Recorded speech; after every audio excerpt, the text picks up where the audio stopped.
Today, we're going to break down 5 simple habits that smart people use pretty much every single day. And listen, this isn't some complex high-level theory. These are real, practical shifts in how you think that will absolutely make you feel more in control and start seeing solutions where before you only saw problems. Okay, so the first 2 habits are really the foundation for everything else.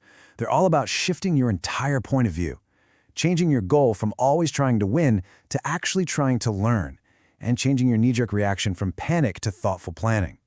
I mean, just look at this.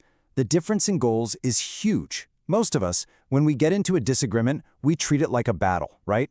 Our goal is to win, to prove the other person is wrong and we're right. But people who think smarter, they have a totally different objective. They're not in it to win, they're in it to understand.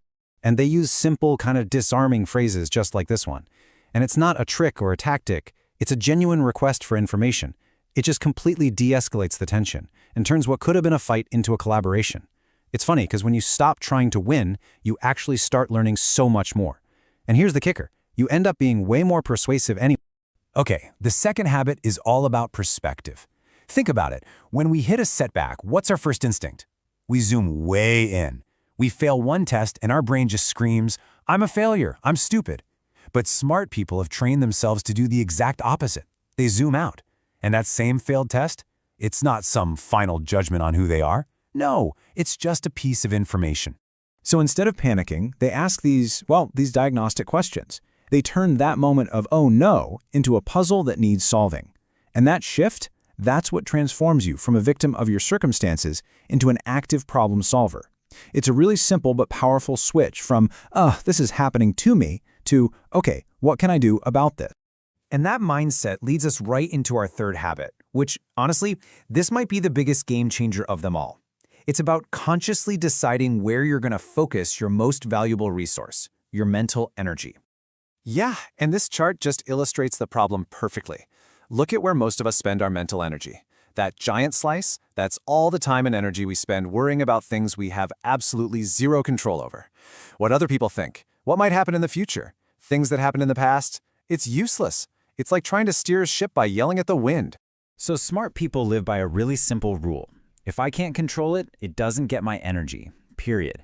You can't control the weather, but you can bring an umbrella. You can't control your boss's mood, but you can control your own kindness, your own work ethic. The really crucial thing here is to shift your focus away from the final outcome, which you can't control, and onto your own preparation and effort, which you totally can. Just think about it for a second. Imagine all the energy you'd get back if you just stopped worrying about things you can't change. That energy you get back, that's pure fuel. Fuel you can use to actually solve the problems you can influence. It is literally the difference between being exhausted and being effective. Okay, that brings us to our final 2 habits, and these are all about mastering your internal world, your impulses and your words. This is where you gain real, actual power over any situation.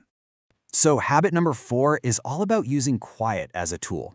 You know that feeling, right? That social pressure to fill any empty space in a conversation, so we just blurt out the first thing that pops in our heads. Well, smart people are totally comfortable with that silence.